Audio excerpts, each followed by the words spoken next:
Indonesia's right of reply to the statement made by Vanuatu. It is shameful that this single country continues to have excessive and unhealthy obsession about how Indonesia should act or govern itself. Frankly speaking, I'm confused. How could a country try to teach others while missing the point of the whole fundamental principles of the United Nations Charter? Nah, video sidang PBB barusan merupakan salah satu subjek dari hukum internasional, yaitu organisasi internasional. Kalian tahu gak sih, apa saja subjek dari hukum internasional itu selain dari organisasi internasional barusan? Nah, sebelum mengetahui lebih lanjut apa saja subjek dari hukum internasional, terlebih dahulu kita mengetahui apa sih hukum internasional itu sendiri. Berikut penjelasannya secara singkat apa itu hukum internasional. Hukum internasional. Apa sih hukum internasional itu? Hukum internasional pada awalnya hanya diartikan sebagai perilaku dan hubungan antar negara. Namun, dalam perkembangan pola hubungan internasional yang semakin kompleks, pengertian ini kemudian meluas sehingga hukum internasional juga mengurusi struktur serta perilaku organisasi internasional dan juga pada batas tertentu perusahaan internasional dan juga individu.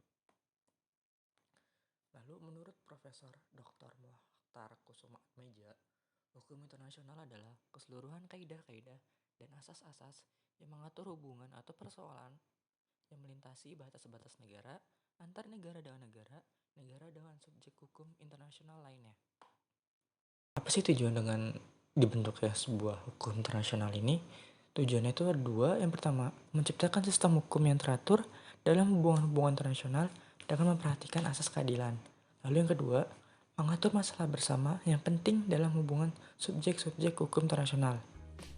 Nah, setelah tahu mengenai apa itu hukum internasional itu sendiri, apa tujuannya dan bagaimana pandangan tokoh terhadap hukum internasional ini, nah setelah ini kita akan membahas mengenai subjek hukum internasional, siapa saja memiliki hak dan kewajiban dalam hukum internasional itu sendiri. Berikut penjelasannya. Subjek hukum internasional adalah suatu entitas yang mampu memiliki hak dan kewajiban internasional yang memiliki kapasitas untuk mempertahankan haknya dengan mengajukan tuntutan internasional. Menurut Profesor Mokhtar Kusumaatmadja, membagi menjadi dua, yaitu subjek hukum penuh dan terbatas. Dan subjek hukum internasional memiliki syarat ada tiga. Yang pertama, pemegang hak dan kewajiban menurut hukum internasional. Lalu kedua, pemegang privilege dalam berperkara di depan mahkamah internasional. Dan yang terakhir, pemilik kepentingan yang dilindungi oleh hukum internasional. Dan menurut Ian Bromley, subjek hukum internasional merupakan entitas yang mengundang hak dan kewajiban-kewajiban internasional dan mempunyai kemampuan untuk mempertahankan hak-haknya dengan mengajukan klaim-klaim internasional. Subjek hukum internasional sendiri ada 6. Yang pertama ada negara, kedua tanah suci, ketiga palang merah internasional, keempat organisasi internasional, 5 individu atau perorangan, dan yang terakhir pemberontak. Dan kita akan membahas yang pertama, yaitu negara.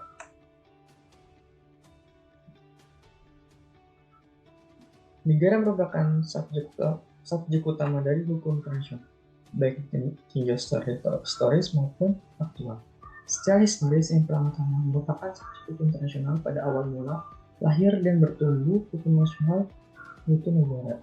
Secara faktual, kelebihan negara sebagai subjek hukum internasional dibanding dengan subjek hukum internasional lainnya adalah negara memiliki apa yang disebut dengan kedaulatan atau sovereignty.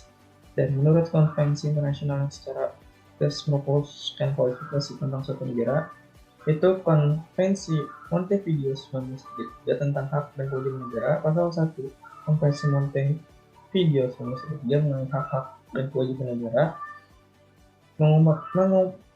mengemukakan karakteristik sebagai berikut. States as person of international law should possess the following qualification. 1. A permanent population. 2. A defined territory. 3. Government. And 4. Capacity to enter into relation with the other states. Lalu yang selanjutnya yaitu tahta suci. Tahta suci merupakan suatu objek hukum dalam arti yang penuh. Oleh karena itu tahta suci mempunyai kedudukan sejajar dengan negara. Kedudukan seperti itu terjadi terutama setelah diadakannya perjanjian antara Italia dan Tahta Suci Vatikan pada tanggal 11 Februari 1929 yang dikenal sebagai Perjanjian Lateran atau Lateran Treaty. Berdasarkan perjanjian itu, pemerintah Italia antara lain mengembalikan sebidang tanah di Roma kepada Tahta Suci. Walaupun tugas dan kewenangan tidak seluas tugas dan kewenangan negara, sebab hanya terbatas pada bidang peran dan kemanusiaan, sehingga memiliki kekuatan moral sedikit. Namun di bawah Paus sebagai pemimpin tinggi Tahta Suci dan umat Katolik dunia yang sudah diakui secara luas di seluruh dunia. Oleh karena itu, banyak negara yang membuka hubungan diplomatik dengan Tahta Suci dengan cara menempatkan kedutaan besarnya di Vatikan dan demikian juga sebaliknya. Lalu yang ketiga, Palang Merah Internasional. Palang Merah Internasional, lembaga berkedudukan di Jenewa, Swiss, mempunyai tempat tersendiri dalam sejarah hukum internasional. Kedudukan Palang Merah Internasional sebagai subjek hukum lahir karena sejarah masa lalu. Pada umumnya, ini Palang Merah Internasional diakui sebagai organisasi internasional yang memiliki kedudukan sebagai subjek hukum internasional. Yang keempat yaitu organisasi internasional. Kedudukan organisasi internasional sebagai subjek hukum internasional tidak diragukan lagi. Memang pada awalnya belum ada kepastian mengenai hal tersebut. Organisasi internasional seperti PBB dan ILO, WHO dan lain sebagainya mempunyai hak dan kewajiban yang ditetapkan oleh dalam konvensi-konvensi internasional.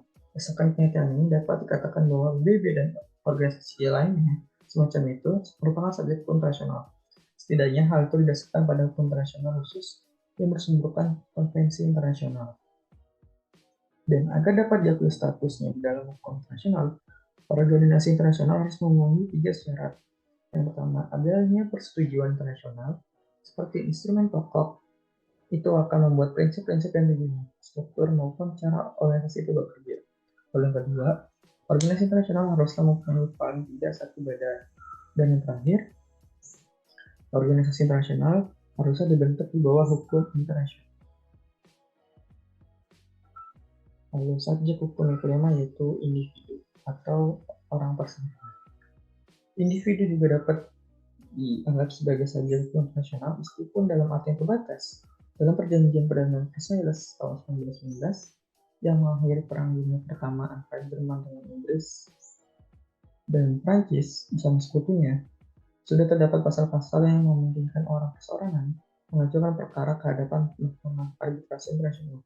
Dengan demikian, sejak itu sudah ditinggalkan dari lama bahwa hanya negara yang bisa menjadi pihak di depan suatu peradilan internasional. Dan yang terakhir yaitu pemberontak. Menurut hukum perang, dalam beberapa keadaan tertentu pemberontak dapat memperoleh kedudukan dan hak sebagai pihak yang bersenjata atau belageran. Akhir-akhir ini muncul perkembangan baru yang mirip dengan pengakuan terhadap status pihak yang bersengketa dalam perang.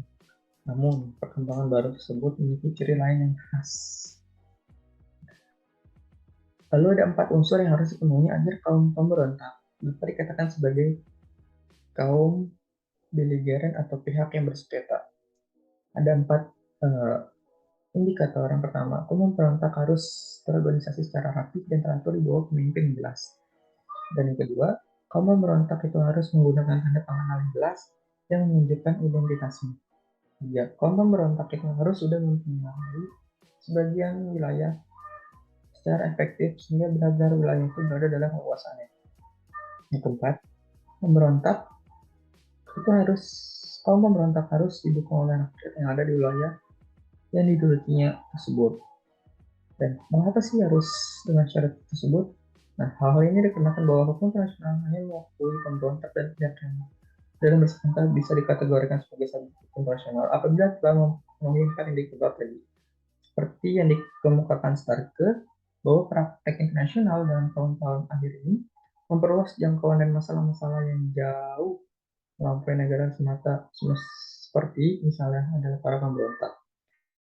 Sebagai kelompok yang dapat diberi hak sebagai pihak yang bersengketa atau berperang dalam perselisihan dengan pemerintah yang sah, meskipun tidak dalam artian organisasi seperti negara, namun dalam prakteknya hal ini sangat sulit diterapkan karena faktor politik negara yang lebih dominan. Selesai sudah pembahasan kita mengenai hukum internasional dan subjek hukum internasional itu. Dan kurang lebih mohon maaf apabila ada kesalahan kata dan pengucapan. Terima kasih atas perhatiannya. Wassalamualaikum warahmatullahi wabarakatuh.